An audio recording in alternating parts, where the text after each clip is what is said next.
energetic crowd.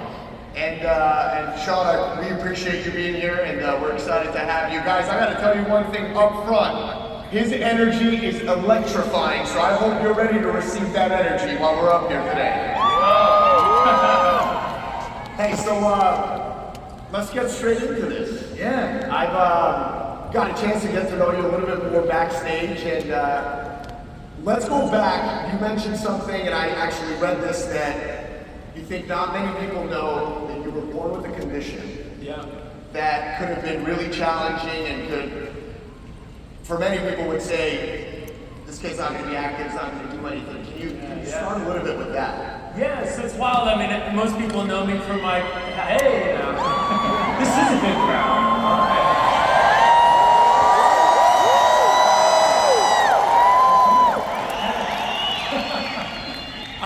So yeah, I mean, it's a somber note, but yeah, I was born with what's called tetralogy of flow. So I had 2 open heart surgeries to prevent the leaking of some of my valves. I was what you call a blue baby. I wasn't getting enough oxygen, and my parents are like, oh, this doesn't look good. So they brought me in and they're like, look, your son's gonna have this procedure. He's gonna be very inactive. He's gonna be, you know, maybe sluggish. And you know, I was kind of the complete opposite. I was definitely that like menace, redhead kid in your community, running around chopping the rose bushes and getting in trouble. And yeah, a lot of that, you know, I think put a bit of a fight in me from an early age. People were telling me, you know, I couldn't do certain things, and I'm so thankful for my parents because they really let me find my own boundaries, which were a lot more than were kind of, you know, set before me, you know, when I was a baby. So I really got to find my way through it, and I was able to achieve a lot through that, which is pretty wild. It's interesting, you know, you just mentioned your parents helped you kind of define that boundary. Can you talk a little bit about that? Like, what was their role in that? Were they just supporting you? Were they pouring belief in you? Like, what did that look like? Did they? Yeah. No, it's wild. I think about it now, and I'm like, I hope I can do what they did for me, you know, if I have kids in the future, and you know, just that support of, you know, having a child in the hospital, and then I choose a sport like skateboarding or snowboarding. I'm like, that's what I fly through the air and do these things. And, you know, at the time, the sport was pretty misunderstood. You know, and a lot of people, we grew up in Southern California. I grew up in,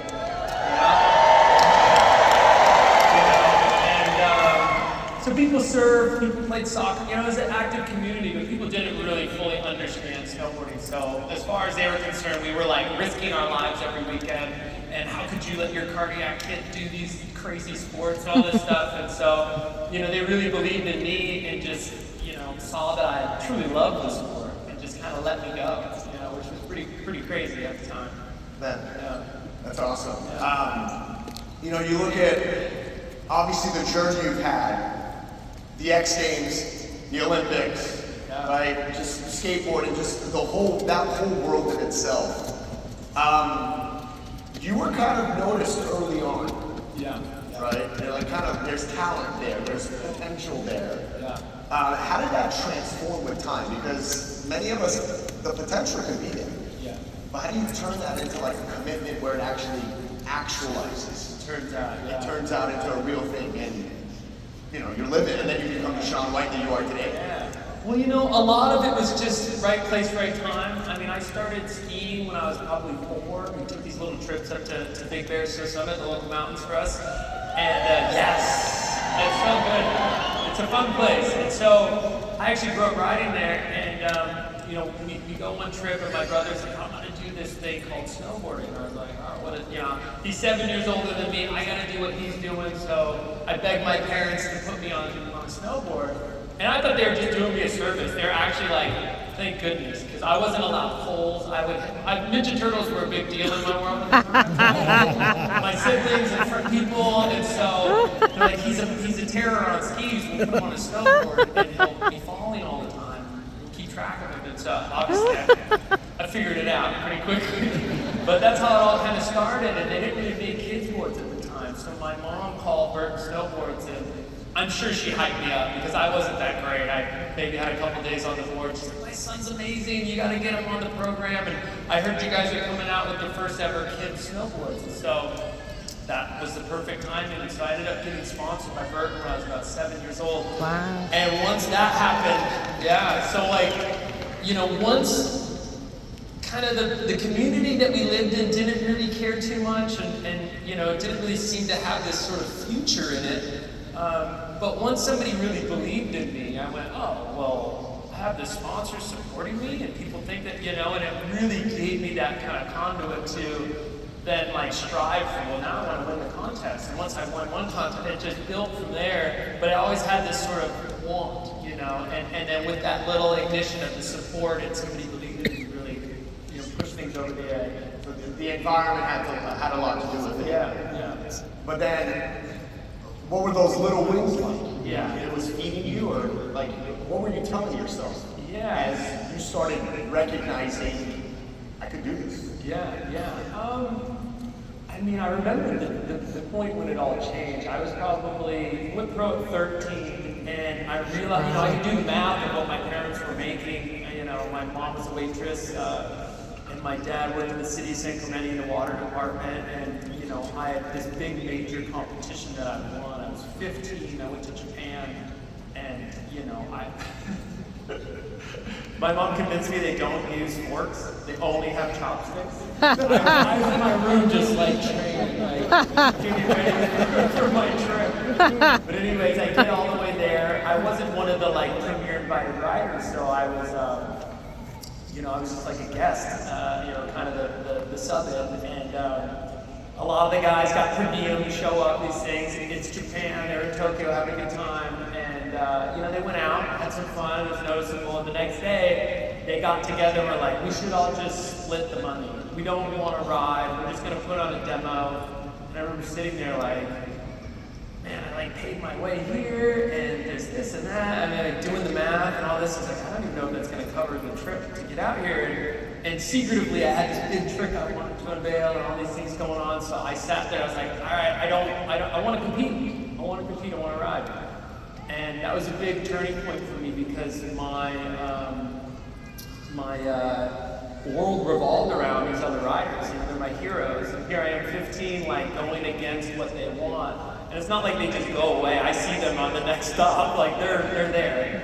And I was like, no, I've worked so hard. It's like, even though the group is saying this, I believe this, and I have to stick with what I'm believing. I can just go with the flow, but I want to win. I want to succeed, and I'm practicing, training, doing all this stuff, and I'm at this point, this tipping point. And so I'm the only one that said, no, I want to compete. We ended up doing the event, and I won. It was $50,000 in a car. And 15. They gave me in yen. I was like, oh! Mom, will they take this at home? So, you know, it was just a wild time. But that's when my eyes opened. I was like, wow, okay, this is more than just a hobby. And this is more than just, you know, something that's like fun for me to do. This is something I could really make a career out of. And while that's happening, simultaneously at home, people still don't get it.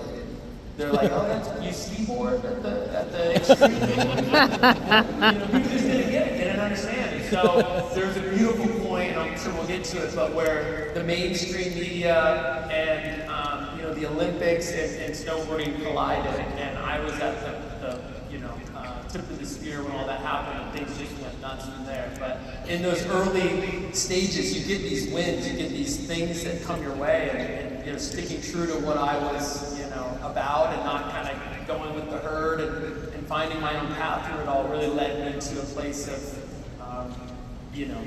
security and realizing that this could be something rather than just fly by night sort of thing. That's incredible. I'm just going to sidestep on this real quick. If anyone missed it, what I'm catching, Shaun, is in the early stage, you're in this world, you're in this mindset, you've got some friends that are there with you, paid all this way. They're deciding they want to cool it. You're saying, I want to compete. But then you've got this group back at home that goes, you're doing that snowboarding thing? Totally. Right? Yeah. Kind of sound like our business a little bit, right? It's like you're still doing that financial thing, right? You're still doing, yeah, that thing. I'm glad to know what happened in your snowboarding career too, right? That snowboarding thing. No, totally.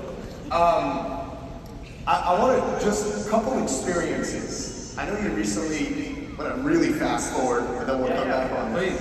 just to have fun on it. Didn't you just carry the Olympic torch? I did. Yeah, I was asked That's a big deal. You know, I remember getting the phone call like, "Hey, would you run the torch tomorrow?" And I'm like, "Yeah, sure." And didn't really think about it because I was there to do this big announcement. I'm sure something we'll talk about, but the announcement. But yeah, I show up. They put me in the gear, and all of a sudden, you know, once the Olympic outfit comes on, you start feeling that spirit. And I was like, oh, and now I'm running the torch. It was incredible. I would be lying to say I didn't get incredibly emotional after it. It was such an honor, such a privilege, and to feel that Olympic spirit in that way is so cool. And, yeah, so it's funny how Instagram works, because I posted about it on my way home, and they're like, aren't you supposed to be running the torch right now? Like, the guy on the plane's like, I thought you were, oh, okay. Anyway. No, that has to be an experience in itself, right? Yeah. So, as we're on experiences, you've done a bunch of Olympics. Yeah. Right? What was the most pivotal Olympic that you competed in? Yeah. And then I'm going to ask you for what was like your funniest story in the Olympics that you had. Okay. I mean, you gotta. The first Olympics, I think it really jumps out. Obviously, it was, you know, the first time you ever do something, it's so monumental, and so it just leaves that impression. And you know, I remember I was about 15 years old. I was trying out for the 2002 Salt Lake Games, and I'm in first place. I need a first place finish to make the team, and there's one more rider to go. And I watched this guy come down and beat me by 0.3 of a point. 0.3 of a point. I was devastated. I was 15. I was crushed. And so, you know, we'll talk about these patterns that happen in life, but from that came the repercussions, the cause and effect, and I was just so fired up for that next Olympics. I was 19 years old, and I was just on a mission. And I'd won every single contest leading into the Olympics. And I remember getting there, and I'm feeling myself, everything's going my way. I drop in for my first qualifying run, and I fall. I'm like, oh, it's all good, you know, I'm so confident. It wasn't until I saw my brother, and he's just like, what'd you do? You got one more chance to, and then it started to sink in, like, oh my God, what if I hit a snow chunk, or what if there's a bird, or like, you know, whatever, some freak thing that happens that causes me from doing well. And anyway, so I'm fighting for my life now at this point. I do the qualifying run. They get kind of reshuffled into the next pack of riders for finals, and I drop in the middle, which was really special because I didn't have to wait till the end. I was warm. I was ready to go, and I knew my finals run better than I knew the qualifying run. I drop in. I have this incredible run. I get to the bottom. You know, I'm holding back the celebration, but I'm feeling really good about things. I'm at the top of the half pipe, and they run in reverse order now, so I'm dropping in last with the first place finish from the first round. And I'm standing there, rider after rider's going. No one's meeting my score. Somebody's falling. The next. Finally, the person before me drops in and they fall. I just won the Olympics. I'm at the top. My legs are shaking, and I'm like, okay, I gotta do one more run, you know. And they call it the victory lap. So I drop in. I do some big airs. I spray the crowd with snow. And anyways, I get to the bottom, and I'll never forget this. They put your whole family in the front there, which is such an awesome thing that they do. But I come sliding up to the family, and everyone's crying. No one had really cried at a competition before this. You know when Dad's crying, it's something happened.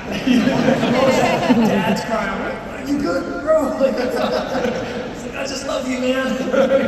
You know, and you know, my mom hugged me. She said, "You did it," you know, and she could see by my face. She's like, "You don't get it, do you? You don't get it." And I was like, "Well, what do you?" She's like, "You just won the Olympics. You will forever be known as Shaun White, the Olympic gold medalist. That title will follow you the rest of your life." So, you know, the world of snowboarding. X Games was on its way up, and the Olympics, was really exploding at this point, and my world was never the same. I mean, I remember coming home, and it was just like, I had long red hair, I was pretty recognizable, but I couldn't walk through the airport without someone would break into that slow clap from the movie. And I'm standing there at JFK what do? You just throw but it was incredible, and to get that kind of recognition for my sport was also a really big deal because, mind you, at this point, for the majority of my career, people didn't really care. I said I was throwing my life away, and I'd done it, So that Olympics to me was just such a turning point for my life, my career, everything. Yeah. Wow. to go from being defeated, right, and then the comeback, right? Because those setbacks really set you up for a good comeback. Mm-hmm. But I want to follow on that. What was you wanted a funny story for real? No, I'm gonna come to that real quick. But this is leading me to this question. Yeah. In that period, that you were quote unquote defeated, but then you're preparing for the next Olympic, the next comeback. Yeah. What was it? Was there a thought of like, I'm gonna quit? Yeah. Not for me? Or was it a thought of, dude, I'm coming and I'm just like, yeah. What was going on there? I think I was dealt a pretty big favor at that point, because at this point I'm trying to do tricks that people are doing. I wasn't inventing anything new. I was like, I just want to do what's happening, but just better than the next rider. Maybe a different grab, my way of doing it. Maybe I go a little higher in the half pipe. And at that point I was like, wow, it was just a coin toss that kept me from, and the guy that beat me ended up going to win the bronze. So I was in medal contention, and it was a coin toss that kind of kept me out of the race. And so I was like, okay, I have to win without a doubt. So instead of trying to do tricks that people were doing, I was like, I need to be here instead of, so with, it's not even a question. He won, that's it. And so I started training that way, like what's the trick that's going to separate me from everyone else? And that began my sort of,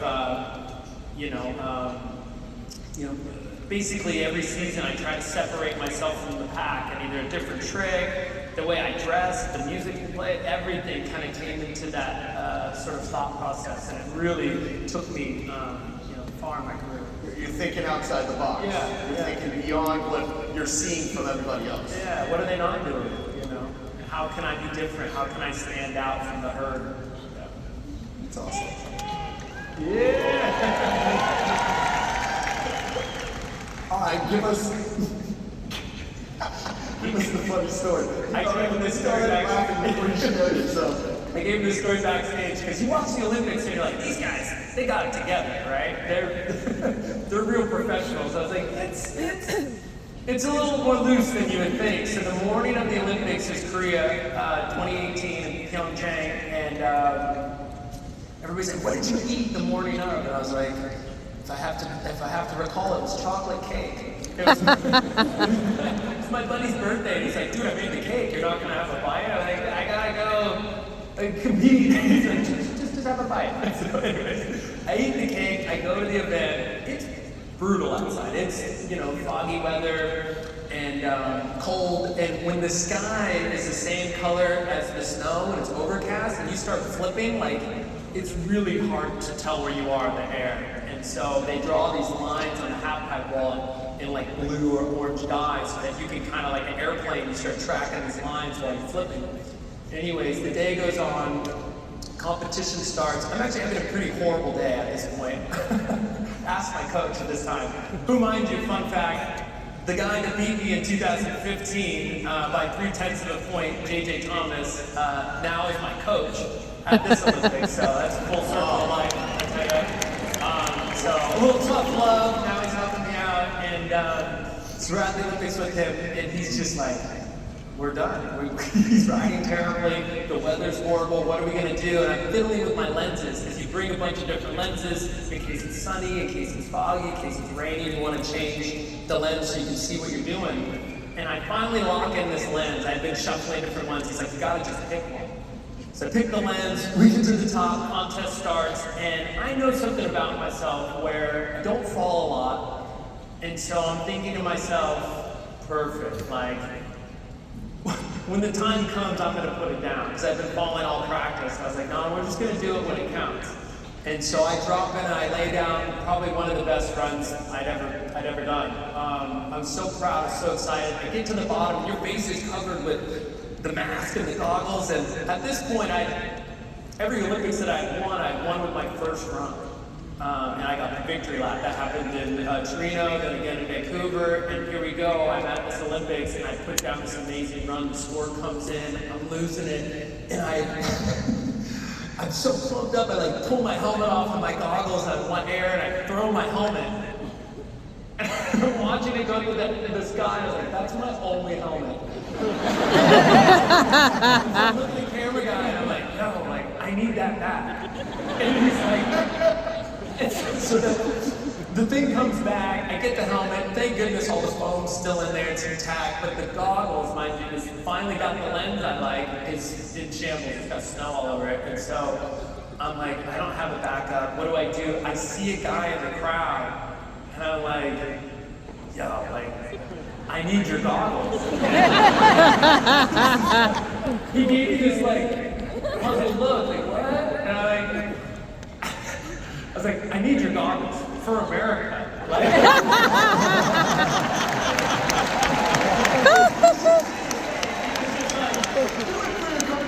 yeah, like, let's go. You know, I'm gonna ask for you, man. I need that sandwich for America. You know, so fast forward, Ryder drops in, amazing, talented snowboarder named Ayumu Hirano. He beats my score by 1 point. And at this point, I'm like, all right, they're gonna make me do this run that I'd somewhat been dreading, somewhat knew that I had to do. Mind you, if you rewind it a little bit, I was training in New Zealand and I was learning this new trick and everything went wrong. I clipped the top of the half pipe, I landed at the bottom. Mind you, the wall itself is 22 feet tall, so I bounced all the way to the bottom, and unfortunately my face caught my fall. I had 62 stitches, I bit through my tongue, cut my forehead, split my whole lip open, and I had pulmonary contusion, so I had to sit in the hospital because I was grounded. I couldn't fly home with all the blood in my lungs, so I'm just like, from the best day to the worst day. And at this point, I made a promise to myself, like, all right, I'm gonna step back out in the snow, which is in some small way willing to let what happened to me happen again. It's a small calculation, or percentage, but it could happen.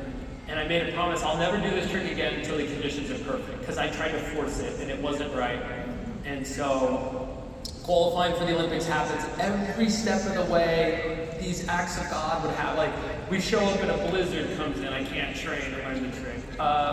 We fly to Canada, the machine that cuts the half pipe broke, the part's back over. Get back on the plane, fly over to Mammoth, the blizzard comes in, the rain, all these things kept happening, and so fast forward about the Olympics, I was like, all right, well, it's now or never.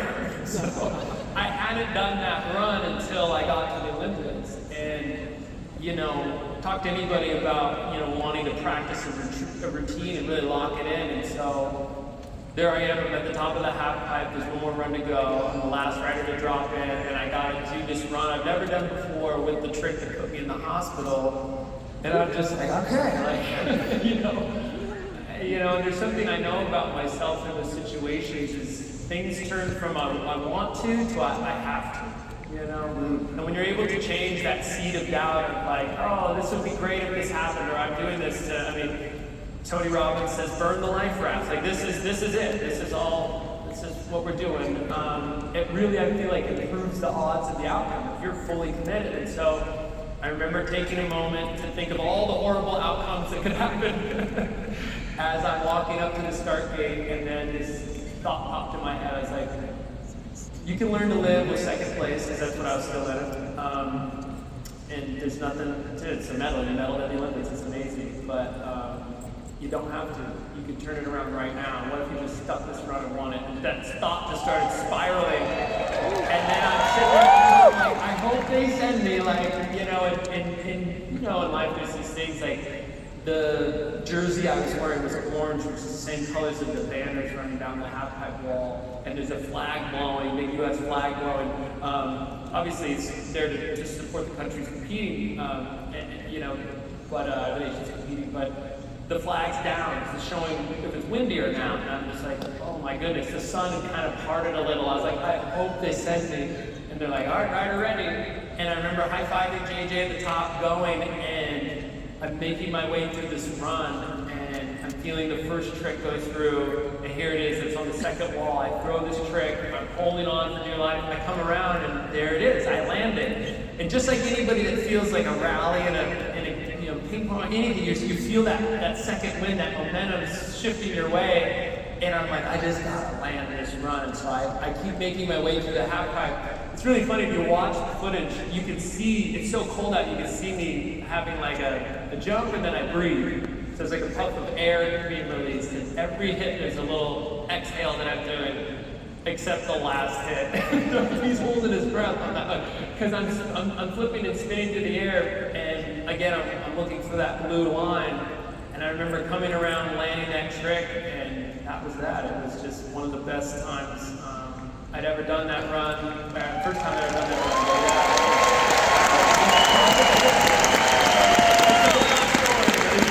Well, I'm not even the one doing it, and I have anxiety from it.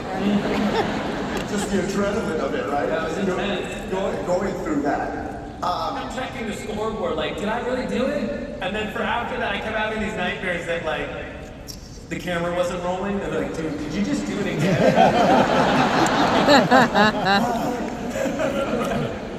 How much practice time?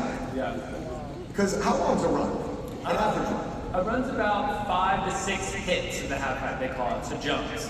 But yeah, a minute, 2 minutes. A minute, 2 minutes. Yeah. Okay. 5 to 6 jumps, 5 to 6 hits. How much training is going in just for that 1 to 2 minutes? Yeah. I mean, quite a bit. I mean, that's what's so wild about sports is you think about how much time and effort went into getting me to this place at this specific moment for maybe a couple hours for that competition. And that's going to set the tone for the next, 4 years of my life, whether I'm going back to the next Olympics, win or lose, it all just kind of lands on this moment in time. So yeah, so much effort goes in behind the scenes to be, locked and loaded and ready to go in that moment. You want to really build the training to get to that point, the tricks, everything, so you can peak at that specific moment. But yeah, it's pretty intense how it all boils down to this, moment in time. Does the preparation start like when you get back from that Olympics and go, all right, the next one, 4 years, let's go? Mine's a little mixed. I think the amazing part about competing for so long is you just learn what works for you. So I realized that after that Olympics when I was 19, I went right back into snowboarding head on that next season, and it just, everything didn't have that glow. The Olympics was such a big event and the world was watching. It was like, how does this little, half-pipe contest at the local resort stack up to that? So I had a bit of trouble, and so I realized that I needed to take about a season after the Olympics off to just kind of let the dust settle and then formulate the plan to get back to it. So at this point I knew, I was like, okay, I need to chill out, I need to have a moment for myself and then fire it back up. Yeah, it's always kind of like an interesting thing, the way you learn what works for you and what doesn't. And the mistakes in life, they're real teachers. I mean, there's so many things to say about that. When you're making mistakes, and I'm coining this with somebody else, but so many people's problem is that they think they shouldn't have problems. The problems are there for you. You're going to solve this. You're going to grow as a person. You grow from the hard times, not the good times. And I know it sounds, like a bumper sticker or something, but you're really put to the test. So picture me in the hospital with my face split open, and the doctor comes in. He's like, "We've been on the call too long. You're gonna have to just hold the face overnight, and we'll come catch you. We'll stitch you up in the morning." And somebody steps in, and they're like, "Look at the bright side. You're gonna learn a lesson." I could get at it, but there is something to be learned from that. There are lessons to be learned from so many of these things. Not making the Olympics when I was 15. I was injured early on when I was 16. 17 actually, I hurt my knee. All these little things in life kind of led back to, I was challenged and then I learned or grew in some way and then was able to succeed after that. So it's always an interesting thing to look, I guess hindsight, to look back in my career and realize that after every sort of tough time I had, through, you know, some path of growth, or like, you know, gosh, if that would have never happened, then I would have never have been able to do this. So now when the problems kind of come my way, I'm so like, oh, okay, well, what is this new challenge, and what's this teaching me right now? What am I supposed to do that's different, or how can I pivot? What's going to help? And it's something that's really bled over into the business life that I've started for myself and other things. But yeah, So it's wild. It reminds me of something that Ed says, that things don't happen to you, they happen for you. Of course, yeah. Right? And it's so true, but I think it takes a level of awareness, right? And control and self-reflection to be able to look at those situations like that and be like, all right, this is not the end of the world, right? And I'm going to get better out of this, and something's going to come good from this. So.